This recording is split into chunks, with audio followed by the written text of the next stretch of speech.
Hey, welcome everyone. Just making sure my sound was on there and everything. Great to have you today. I hope it's been a good week so far. It's only Tuesday as of the live stream, so it's not like you really have a lot of time to determine if it was a good week so far. Hope you had a good weekend. But then again, mentioning the weekend is kind of depressing because it's only Tuesday and it's so far to the next weekend. This is a great example of temporal context. But that's not the lecture today. Let's go ahead and bring us over and I'll show you what our lecture is today.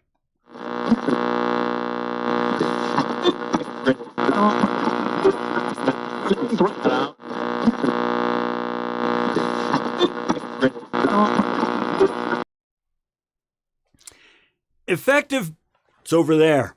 Effective business communication. It's kind of tricky because I have my monitor over here, but what you're seeing is over there, right? I can only do so much with the space that I've got here. Yeah, we're talking about effective business communication. So for those of you who are attending based on the class, right, because you're students, this class, Business 2200, is about internal business communication, which in theory means we're learning how to communicate effectively internally. Okay, sounds great. And the things that we've been discussing so far are kind of the high-level communication stuff, purpose and audience and channels and things like that. But now we're really getting into, okay, what is effective business communication? So with that in mind, let me come over and I'll join you over here and we'll jump into this. So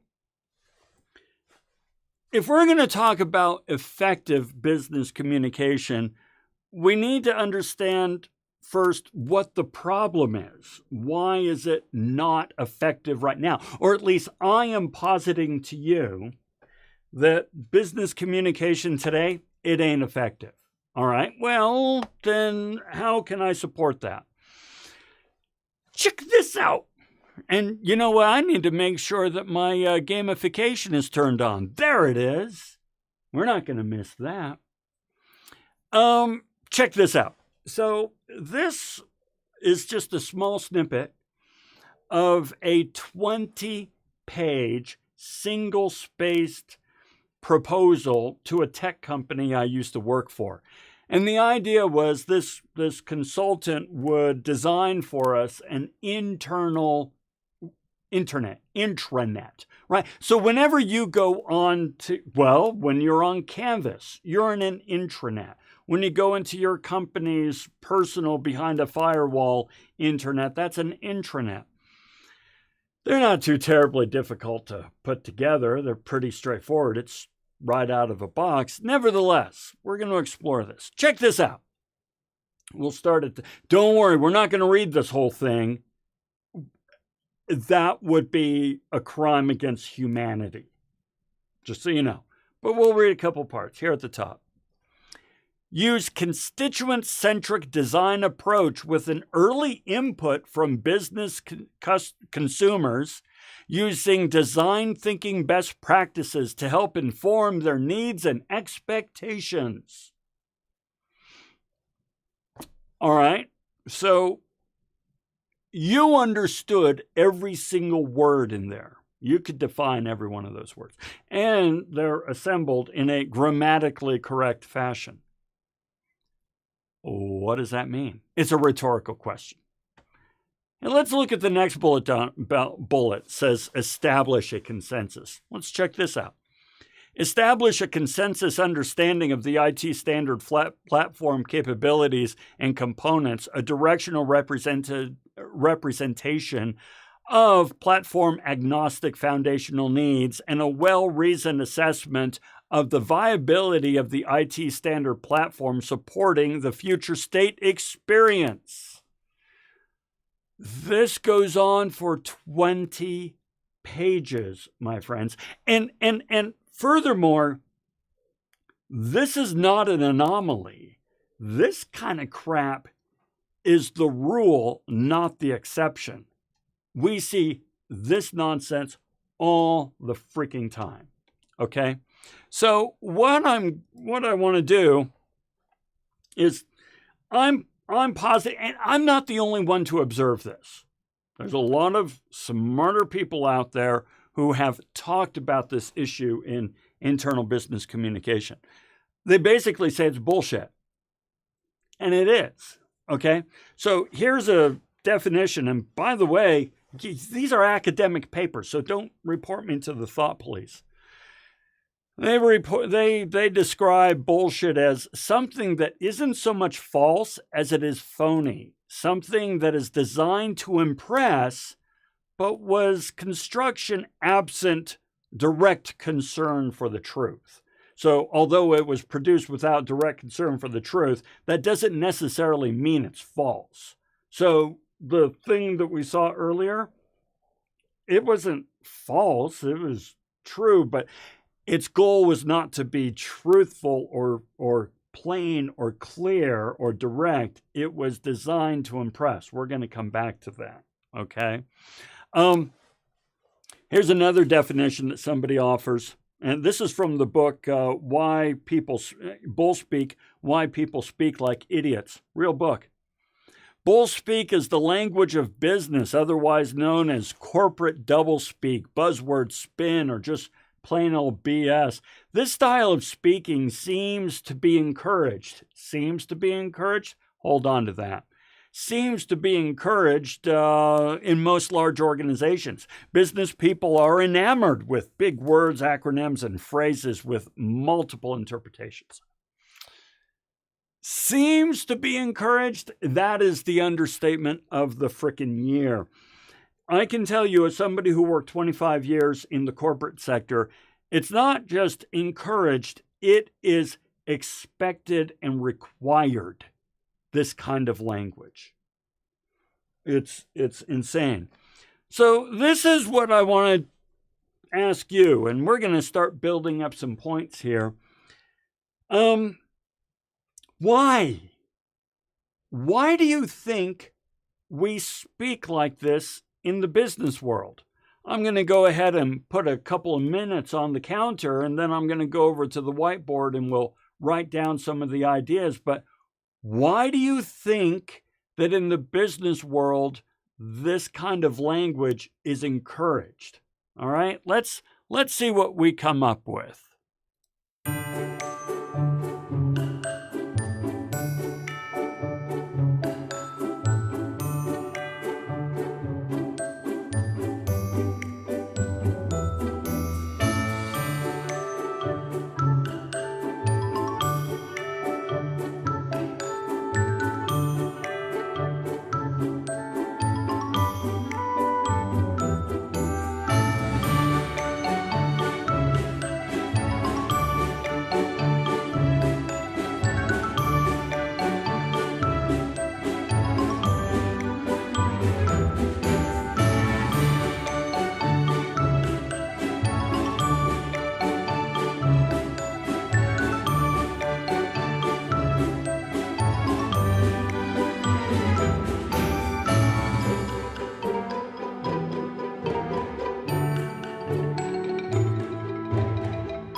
Okay, you guys, really, really, really good. And I'll add more as they come on. So, and we'll go ahead and add up the points here in a second, but let's work through some of these. And these are not in the order that they come up in, so just bear with me. Sound smart. Yeah. This is big. And we're going to go into detail on these. I just wanted to kind of get your juices flowing, and you guys are really getting it. You want to sound mature, like you're experienced, like you've been around the block. This is absolutely the case. I like this one. You want to sound like the big person in the room. You know, I'm in charge. It's kind of a way of flexing our muscles, but instead of doing this, we're doing this, right? I like that a lot. Feel more important than we really are. I really like this, right? It's like, hey, I want to come across as important and so forth. And maybe you're not as important as you really want to be, but you want to sound important. I like it. Hey, you want to be valued as an expert. You want to come across with credibility. Absolutely, right? Couple more tendencies to make ourselves feel bigger and smarter than we actually are. And you know what, guys? It's fake it till you make it. That's not necessarily a bad thing. We want to be, actually, no, not just want. We need to be perceived as credible. We really need to be perceived as credible. In fact, a lecture that we have here in about, well, it's 6 weeks. It's going to be a while. We go in depth on credibility. So don't get down on yourself for wanting to sound credible and so forth. It's actually really important to our careers. Nevertheless, yeah, it can be disingenuous at times, right? It's what people want to hear. It's pretty narcissistic sometimes, but, you know, it's what we do. Not only is it what we want to hear, it's what's expected. I mentioned earlier that in the corporate world, if you don't speak like this, you're perceived as maybe the dull person in the room, not too terribly sharp, not too terribly bright. And so we adopt the language out of self-preservation, right? Absolutely. So they don't want to give management any excuse to fire them or think they're inadequate. Yes, right? So we have 1, 2, 3, 4, 5, 6, 7, 8, 9. I'll just go ahead and give us 10. 10. We're going to build these bad boys up. We'll get there. Of course, we got first. Check it out. New one. Go ahead and get us up to 10, and there we go. All right. So let's come on back to this, and you're going to see me work. Oh, my gosh. Okay. So let's come on back and explore this. You guys, you really get it, okay? Bring my mic over a little bit closer. So now everything we're going to talk about, you just pointed out, but now let's go into a little bit of detail, right? So first of all, why we do this. There are, in fact, some really good reasons we do this, just as you guys pointed out, right? You know, it's rooted in, I'm not going to worry about that one right now. We want to be taken seriously. We really want to be taken seriously. In fact, it's vital to our careers that we are taken seriously. I give you an example one time. So I started in academia I started in the corporate sector, as I've told you. I worked 25 years for companies like eBay and Intel and PayPal and other companies and so forth. And so I don't know terms used in academia. So I come on over to academia, and I'm part of a committee talking about, hey, what kind of things should we require our students to, what kind of assignment should they do for this particular class? And some of the academics were talking about, well, you know, this artifact and that artifact, and students need to produce this artifact, and we need to include some of these artifacts. And I was like, uh, what do you mean by artifacts? And they're kind of like, well, like an assignment and a quiz. In other words, in academia, an artifact is something that demonstrates is evidence that you understand something. And I said, well, I don't know that a lot of, say, like adjuncts and so forth are going to understand artifact in that way. And one of them turned to me and said, well, if they don't understand, maybe they shouldn't be teaching. And this, incidentally, was for an international business class. And I didn't say anything, but let me tell you what I thought. I thought, okay, let me see if I've got this right. I have worked 25 years in international business. I have lived in 5 countries. I speak 3 languages, and I have a PhD. But because I don't know what the word artifact means, I shouldn't be teaching? I was pretty indignant. But that demonstrates what we're talking about here. We need to be perceived as intelligent and as credible, as you guys pointed out. And where we're not, it works against us. Okay, so that's important. We also use language as kind of a shorthand. We use jargon as a shorthand for some pretty big ideas, right? So, for example, where I came from, we had a saying called, I have a hard stop. Well, what's a hard stop? Well, let's give you an example. Let's say that I'm going into a meeting and, let's say that you're in a class. You're in a class. And you know that we'll say meeting. I'm sorry. Let's say meeting. And you know these meetings tend to go long. These meetings tend to go long, and you're on the phone. It's a phone meeting. And you have an appointment you have to go to at 2 o'clock. You have to leave at 2. And you know these meetings tend to go long. Well, before the meeting starts, you tell the meeting organizer as they're getting launched, you say, hey, listen, I have a hard stop at 2 o'clock. What that means is, listen, at 2 o'clock, I have to leave. I am not going to ask permission to be excused. I am not going to agree to stay for 5 minutes longer because we're almost done, but we just need you for 5 minutes more. I'm not even going to say goodbye. I am just going to hang up the phone. Having a hard stop means all of that without you having to say it. And so it's a good way to convey a lot of information with just very short phrases. So in that way, jargon really makes sense. Let's go after the low-hanging fruit to win stakeholder support. That makes a lot of sense if you use that jargon, okay? It also establishes in-groups. You guys have slang. I actually just watched this really interesting video. The series is called In Other Words. Other Words. Other Words. Check out the series on Other Words. I'm going to write it here.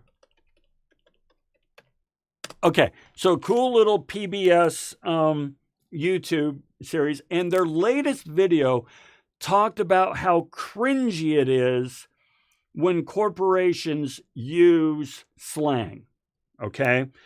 Here's the idea. When you use slang among your group, your generation, your friends, and so on and so forth, it's a cultural touchstone. It's a way of you guys establishing and reinforcing your identity in that group.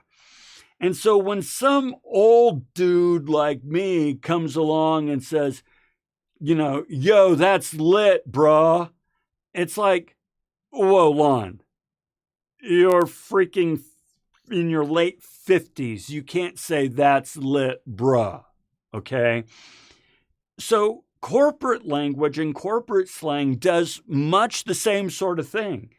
It says, hey, you're part of the in-group. You're part of the crowd.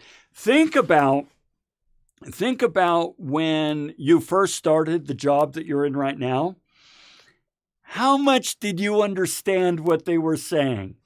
I didn't understand a freaking word of what they were saying. I already told you about coming to academia. I've gone through that experience 1,000 times. Well, once you understand what they're saying and once you're using the language, you're on the inside. And this is good because we need groups, we need cohesive teams, and communication and language is like a Italian, kiss for a great way to build these teams. Okay? All right. So, yeah. Let's see. I nodded until I picked things up from context. Yes. Isn't that the truth? You just nod. Uh-huh. Uh-huh. You look like a deer in the headlights, but eventually you figure it out, right, Sarah? Oh my gosh. Yeah. I spent 3 months in academia before I understood what pedagogy meant. Oh my gosh. And they love to say it. Pedagogy. Chill out. Pedagogy, by the way, means what's your teaching methods? How do you teach? But it's too simple to say, how do you teach? They say, what's your pedagogy? All right. So, some good reasons that we use corporate speak. But there are also some bad reasons. And these are the things I really want to make sure we understand before we start exploring good ways to communicate. Luke, this is how my parents react when I'm talking with my friends. Yeah, right? So true. Okay. So one reason we talk this way, I believe, this is on the negative side, is to obfuscate what we're saying. And I use the word intentionally out of irony. Obfuscate means to render obscure, unclear, or unintelligible. So basically, hide bad information in plain sight. Let's say you're delivering some bad information as leadership. They don't want you to know, so they obfuscate, right? Let's see, you qualified even if you don't know the lingo. Yes. Yeah.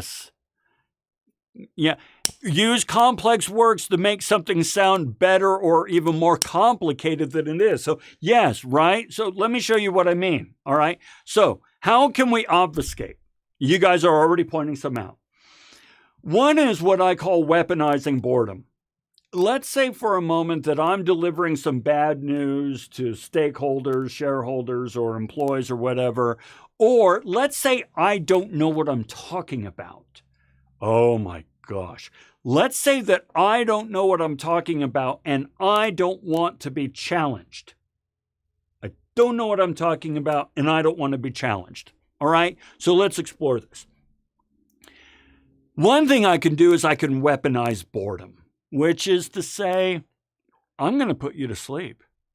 I don't want you to challenge me. I don't want you to question my data. I don't want you to question my decisions. And so I'm going to just put you the hell to sleep. I am going to weaponize boredom. And so I drone on in a monotone, low voice, and I put up lame slides, if any, and I use obfuscating language that hinders your ability to derive from it any insight that might be of benefit to you and your future career. It's just, ooh. And yet they do this, all right? Yeah, Tiago, very good, absolutely. So,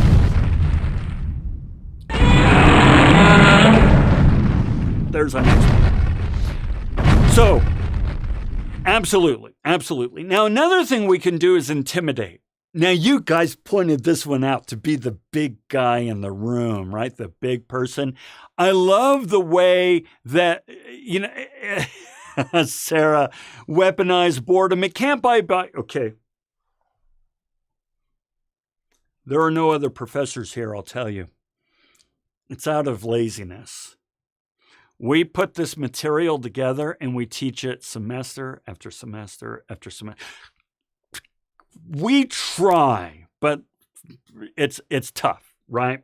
Okay. All right, so let's keep going. Intimidate. I don't want you to challenge me. I don't know what I'm talking about. My data is unclear and my decision-making process is questionable, but I don't want to challenge you. So I'm going to pound my chest linguistically, right? Whereas in the gym, I'd be doing all this sort of stuff, right? In the corporate world, it's by using this intimidating language to keep you quiet. Another one is speak as though this is incontrovertibly true. And that if you were to challenge me, it would be embarrassing for you because everything I say is self-evidently true, and you would just be demonstrating your ignorance and lack of insight by questioning me. So you see how we do this? By doing these three things, we really shut people up. And that's one of the things we end up doing. We also tend to create the perception of difficulty over ease. Now, this is what our example that we saw earlier about that website is all about. The idea here is, listen, I want you to hire me to do a website, but this is at best a $600,000 project at best. At best, a $600,000 project. But I don't want to charge you $600,000. I want to charge you $1 million. True story, this is what this website ended up costing. So I'm going to make this look so complicated and so difficult that you're going to be lost just by looking at the proposal. And it's going to make you mess your pants. And you're going to say, please, please, please do it for us. We'll pay you anything. We don't want to look at this. So yes, we end up doing this a lot. By the way, Brian says, my boss intimidates me every time I offer an idea. Do you have, more efficiently by telling me, do you have the project plans, right? Oh, yeah, right?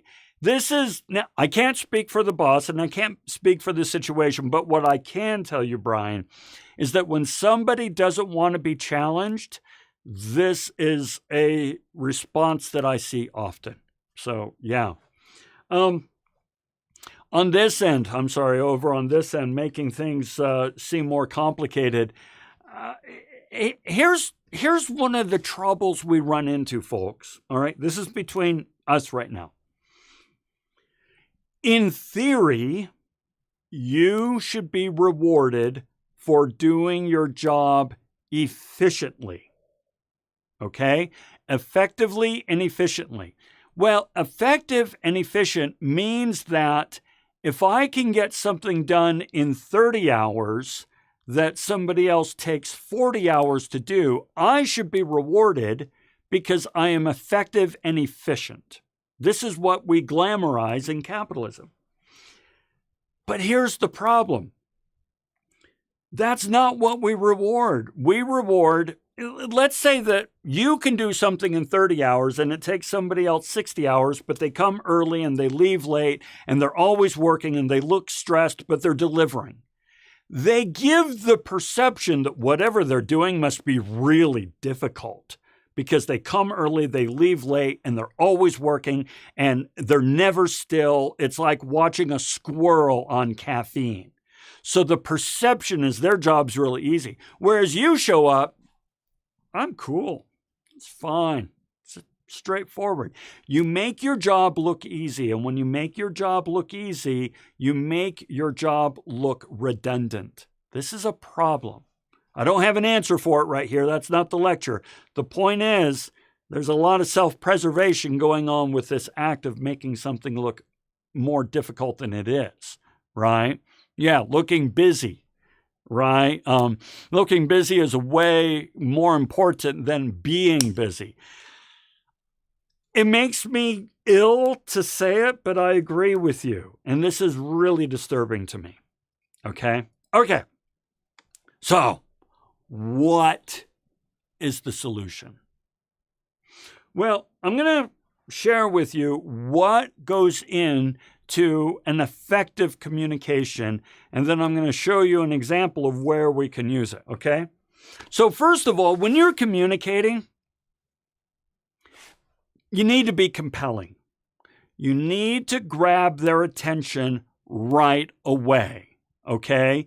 You need to make sure that it is clearly stated early on what's in it for them, all right? Got our next comment there. Oh, what do we get now?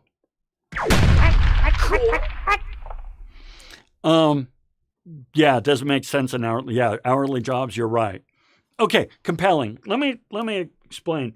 You know what's in it for you to show up and contribute.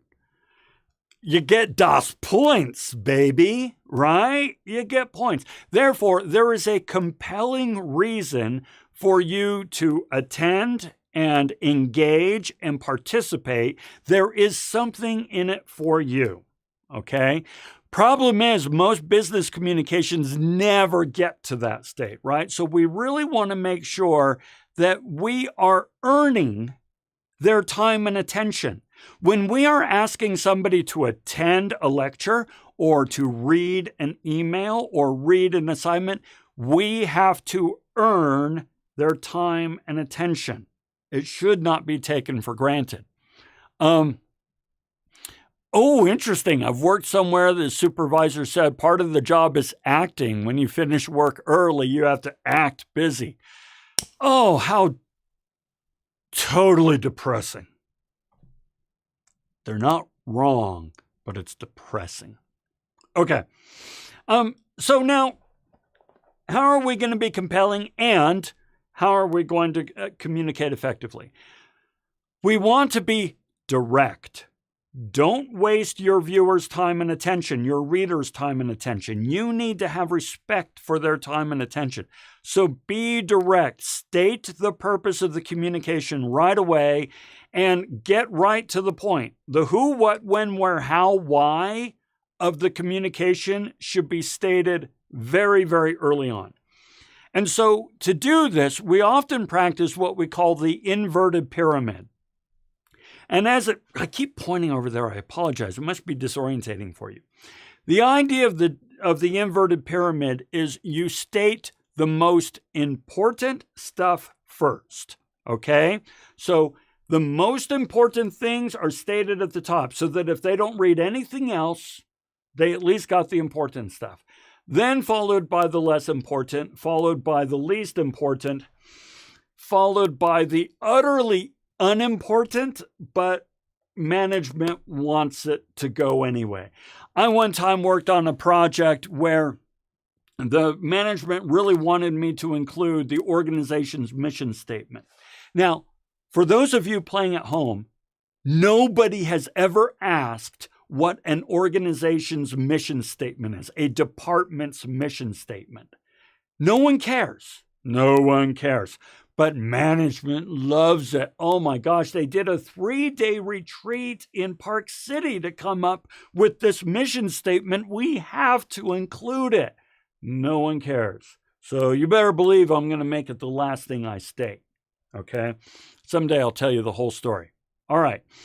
Now, we also want to make sure that our call to action is really clear. Not only is it stated early on, but it's super clear. What do you want me to do? How do I do it? Where do I go to do it? How long is it going to take me to do it? Why should I do it? All these things need to be clear. And if you're just offering something because it's informational, just an FYI, you probably ought to consider skipping it. People don't care. All right? Simple, clear, concise. Think about that 20-page monstrosity we looked at the beginning of this lecture. There was nothing simple, clear, or concise about it. You want to be direct and straightforward, simple, clear, concise. I use what is often called, by the way, Richard said, do any of these things actually encourage engagement from employees? Yes. Okay. So big time there. So when I worked at Intel, I worked in HR. And I'll give you an example. Here's a famous example with our group. I want to tell you, no, you get that one. I want to tell you this story. All right. So Intel, every once in a while, would send out, you'd get a bonus check, right? Or maybe they had done something wrong in the check, and so you get a little extra money. So Intel would send out a check for this extra money, right? Well, some people would never cash it. They wouldn't really understand, or I'll get around to it, so on and so forth.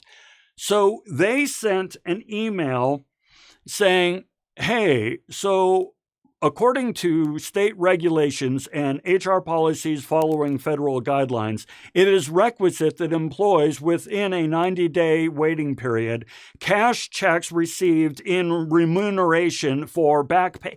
All this corporate speak, nobody paid any attention to those emails until another HR person, Penny, my good friend, she wrote an email saying, it's your money, cash it, or we're keeping it. And the email, that was the subject line, and the email just said, hey, we sent you a check. If you don't cash it in the next 90 days, that money's forfeit. That's baloney. You know it, we know it, cash the check. 99% of the checks were cashed, and the 1% that weren't cashed, people had died or something like that. So yes, this brings about action from the employees when all that corporate speak did not bring about the action. All right, so that's a really good question. In fact, I like that question so much, I'm giving it another light bulb. Okay, the grandmother rule says you should explain something as though you're explaining it to your grandmother. Now, this is not to say that your grandmother isn't bright. Not at all. It's just your grandmother is not ensconced, is not part of that industry, part of that culture, part of that organization. So if you can explain something in such a way that your grandmother would say, yeah, I totally get it, then she would get it, and anybody else would get it. That's the grandmother rule. Luke said, I had this happen to me the other day with money coming back from Slick. I got the check 120 days ago, but I can't get that money now without another check. Yes, this is a normal thing. This sort of thing happens, right? And somehow or another, you lost the check or whatever. It happens all the time. Okay. All right, let's keep going. Avoid details that are not directly related to the call to action. I don't need to know that there is a federal mandate passed in 1937 that requires companies to inform employees within an expired number of days that any funds given on remuneration for past work done without documentation has to be I don't need to know that information. I don't need to know that. All I need to know is if you don't cash this check, it's ours.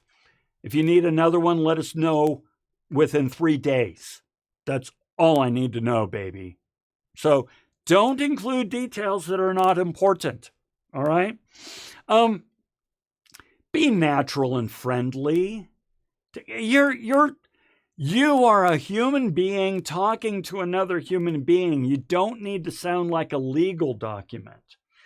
And if you're not sure whether or not what you're writing is natural and friendly, try this. Read it out loud.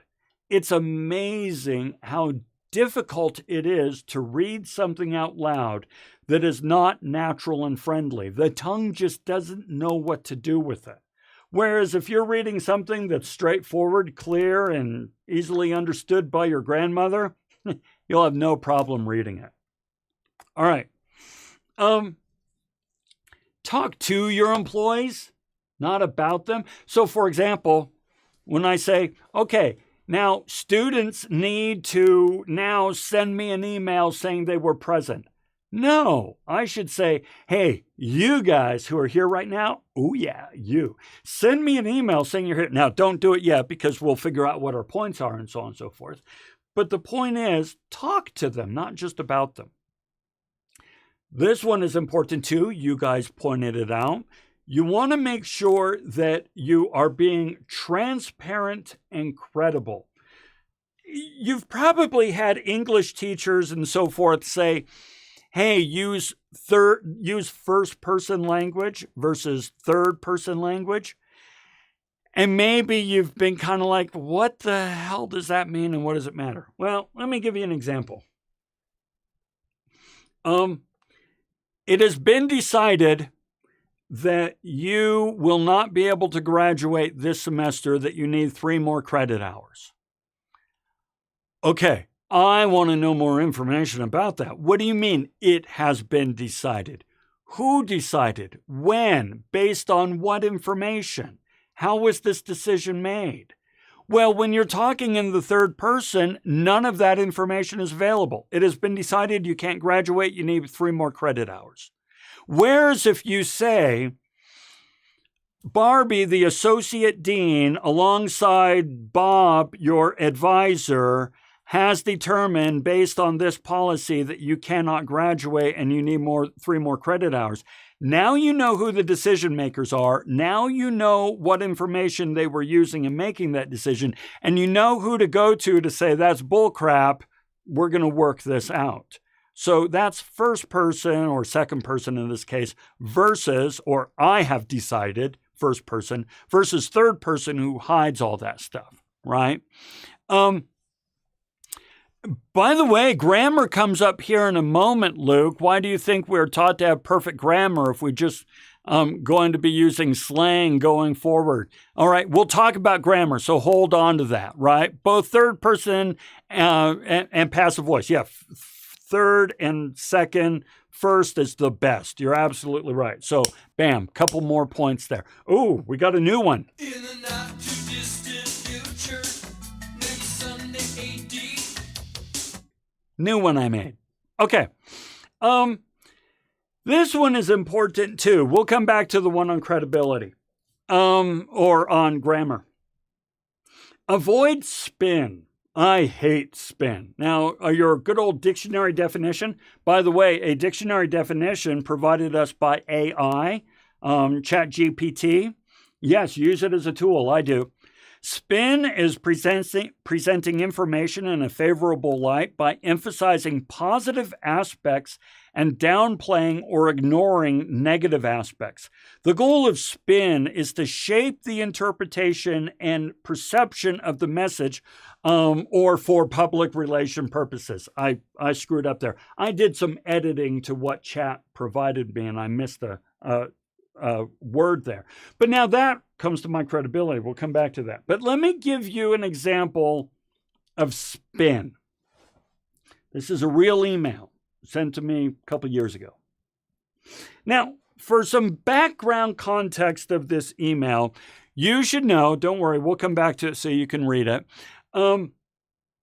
Convocation is an all-day series of meetings that faculty need to attend the day before classes begin. So if you have ever had a professor who did not have Canvas up and running on the first day of class, and it took a couple of days for them to get it up, one of the reasons likely is that the school, the institution, takes up our entire day the day before classes begin. And so while they're all doing the rah-rah, sis kumbah, get excited and so forth, we're just trying to get our job done. By and large, faculty hate convocation. We hate it. We hate it. With that in mind, let's look at this. Hi, my summer refreshed faculty. My guess is most of you worked as hard during the summer as you do all year long. Okay, so there's some bullshit going on here. First of all, am I summer refreshed? Or am I exhausted because I worked all summer long just as I do all year long? You're trying too hard to be cute, and I'm with you, brah. I get you, right? It's like, listen, I'm not summer refreshed because I teach during the summer. So don't call me summer refreshed.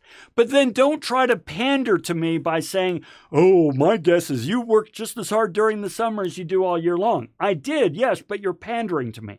So first of all, you're confused in who you're talking to. Okay. Check this out. I didn't make this email up.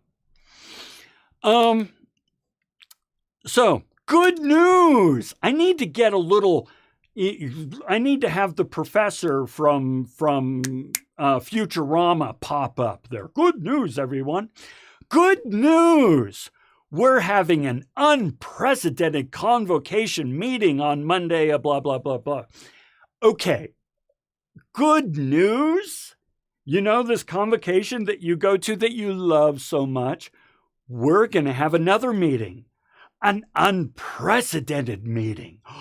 Oh my gosh, what could this unprecedented meeting possibly include? I'm on pins and needles to find out. What's it going to do? We're going to introduce faculty association leadership and staff association leadership. Squee!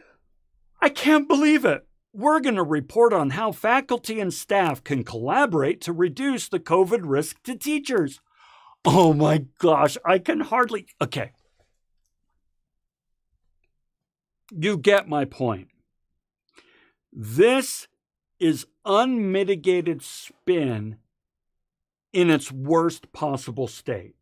The fact of the matter is this email should say, hey, dear faculty, we understand that you already have a lot of meetings on convocation, and we know what that means to your schedule, and we apologize. But there is one additional meeting that we're going to have to add because we need to discuss how we can collaborate to reduce the risk of COVID. Not something we want to do, but it's something we need to do. You understand. We'll see you there. Be direct, be open, be honest. Don't spin it into some abomination. Okay? We're going to talk more about credibility in a future lecture, but you want to make sure you're credible. But then, yeah, here is so relatable. It's so funny. I'm glad it's funny. I'm sorry it's relatable. Yeah, the paragraph's so grating. Oh, I know, right? The world should not judge us on our grammar and our spelling, but it does. The world shouldn't judge a book by its cover, but we do. When we use incorrect grammar or errors like I had on the previous slide, it's not going to slam my credibility with you guys who are here personally right now, because you know me past my grammar. You know me past that. So you're going to be more forgiving. However, when I made a video about this not too long ago, and I now realize that typo is in there, I'll have other faculty members who will not use that video in their class because of that typo. It's just the way it is. Don't have to like it, but it's the way it is, right? Okay, so let's play with this. I'm going to show you, and actually I need to come back over here. Yeah, over here. This is the assignment. So the assignment for this week, for those of you who are doing the class, is this is an email. It's based on a real email. In full disclosure, I did horrible, horrible things to it to make it even worse. So the original email was bad, in my opinion, but not bad enough to use as an example. I made it much worse. Based on what we've discussed so far today, and this is going to bring us up to our 20, what are some problems with this email? Just go ahead and throw them on up there. What are some problems with it? Remember, we want it to be compelling, clear, direct, a clear call to action. No unnecessary details outside of what I need to know for the call to action and so forth. What are some... Okay, so first of all, yes, we did it. Too long. I'm not going to read this whole darn thing. You're going to have to read most of it because you have to do the assignment. Way too much fluff. Most people say this meeting could have been an email. I feel like this email could have been a meeting. Actually, don't get me started. My daughter one time gave me a mug that said, and you've seen it too. I survived another meeting that could have been an email. I've oftentimes said, you know what? I've received plenty of emails that could have been a quick stop by my cubicle or stop by my office, knock on the door and say, hey, there's donuts in the break room, right? Instead of a long email saying, we like to take a moment to appreciate all the hard work that our faculty and staff do to support our students. Sometimes being a teacher can feel like an unappreciated act. And then 3 paragraphs down, they say, therefore, there's donuts in the break room. I'm not making this crap up, folks. They do it all the time. Okay, very wordy. Having already taken a stab, there's maybe 3 sentences. Okay, everyone, everyone, listen to what Sarah just said. She just did the assignment for you. Having already taken a stab at that, there were maybe 3 sentences that were actually valuable in this whole thing.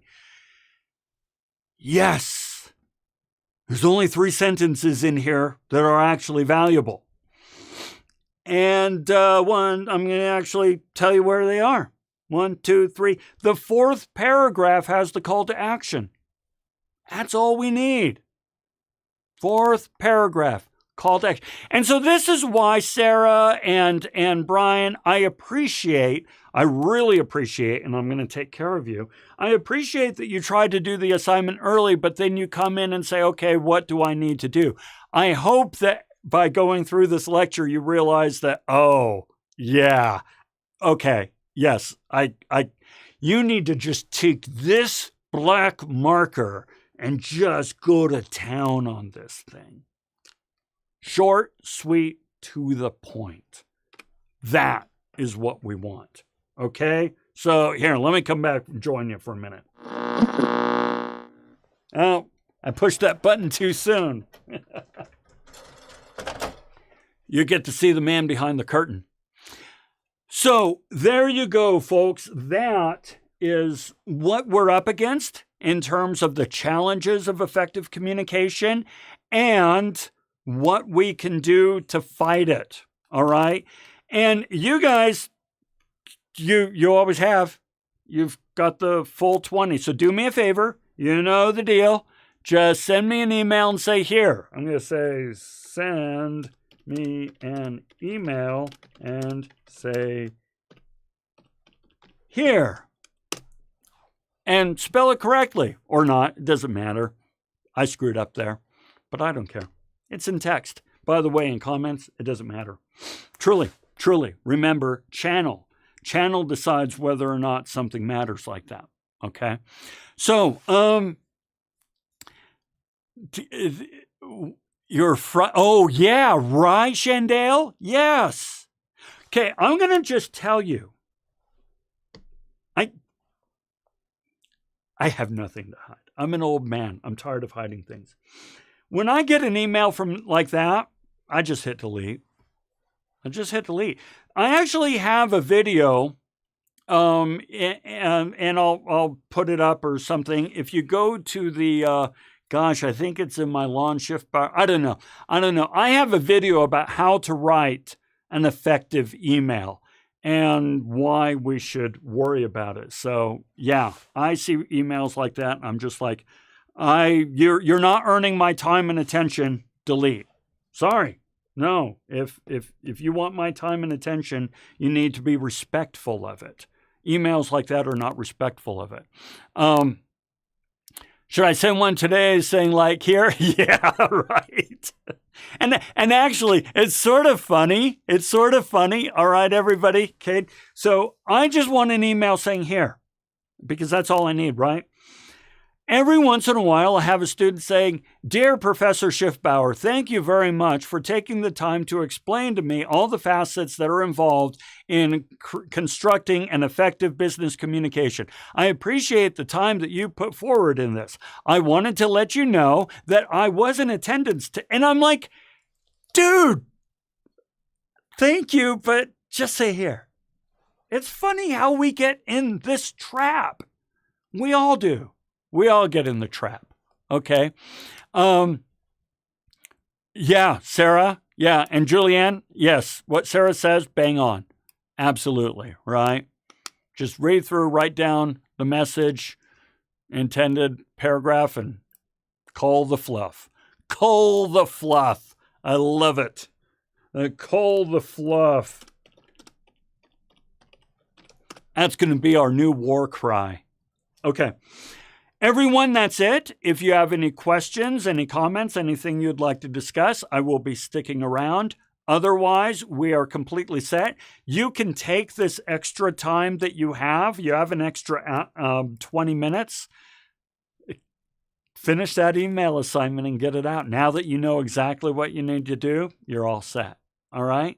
So thanks a lot for joining. Stick around if you have any comments or questions. Otherwise, I will see you all next week. Have a good one.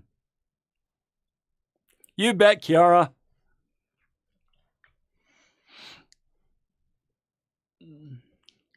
Take it easy, Cade. We'll see you, Christopher. Thank you, Sarah. Great contributions today.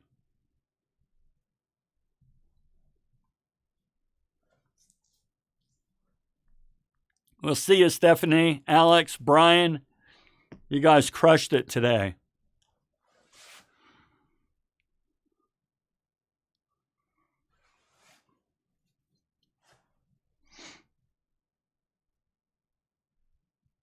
Thanks, Tiffany. We'll be seeing you soon. Take it easy, Luke.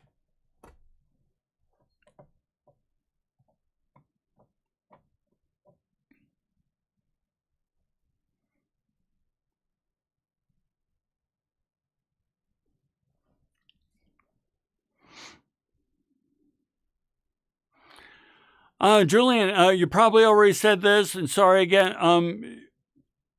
Okay, no, I have not picked out teams yet. So if there is anybody in this group with whom you would like to work, let me know, and I'll get you folks in a team together. But otherwise, I will be forming teams probably next week. So that's coming on the horizon.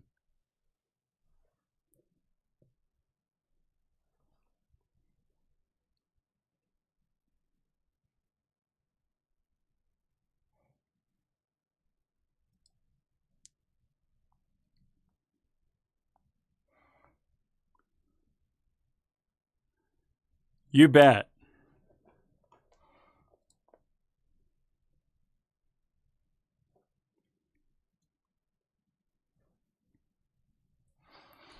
All right, looks like we're good. So I'm going to go ahead and sign off. We'll see you all later.